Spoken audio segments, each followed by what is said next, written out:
I'm going to talk about a few details from here, right?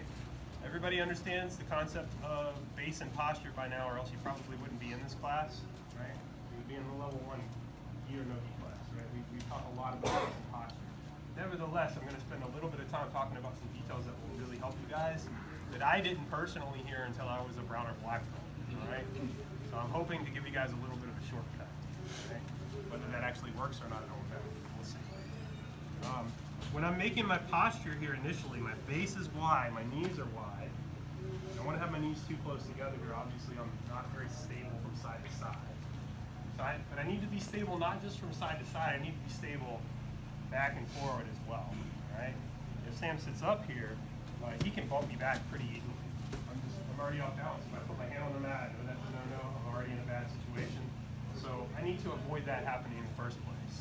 So here's what I like to do personally. I like to have live toes over here. Some guys really are adamant about having dead toes. And that's the way I taught it for a number of years as well, until I watched Julio do it, and it was like, do it like this. He likes to be able to stand up and move around a little bit more, okay?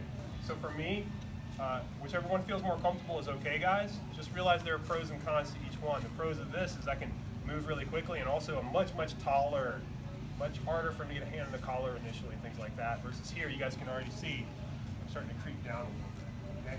So those are some of the pros. Some of the pros of this position is I might feel like I have a little bit more of a stable base laterally, side to side, okay? So play with both, see what works better for you. All right. So I'm going to start on the live toes, and you can cross a little higher if you want to. Perfect. Okay. And what I want you guys to do first is we're just going to start here. I'm just going to have my hands on Sam here on the midsection, right below his ribs, just like normal, right? Just like no-gi intro material, level 1 material, okay? And all I'm going to do is have him try to pull me down. I'm going to observe what happens, okay?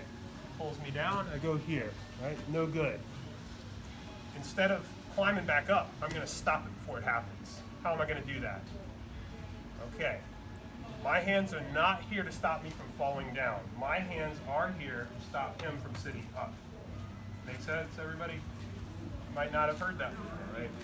So he goes to sit up. I'm blocking him from sitting up. He goes to pull me down. I'm not using my hands. What am I doing? Anybody want to take a gander at what I'm doing right now? How am I doing? How am I doing it? Yes. Okay, so I'll uncross for just a second. Thank you. Creepy pervert posture. 3 magic words here. All right. I'm gonna old man Herbert like this. I'm gonna hollow my back out, and I'm gonna push my pelvis forward. Yes, good. And I'm not gonna maybe make a high pitch like, "Hey there, you trying to break me down in the guard?" So when he goes to break me down, I'm gonna push forward here. Yes, I can augment it with my hands realistically, but I should be able to do this with my hands at my sides or even behind my back like this. Like creepy pervert my hips out, okay? So we're gonna do both here just for a few minutes, and you guys can play with this concept just for a minute here, right? Pull me down if you don't mind. I'm pushing. He sits up to try to grab me, I push him down. Everybody see the difference there? It's a very important difference to understand.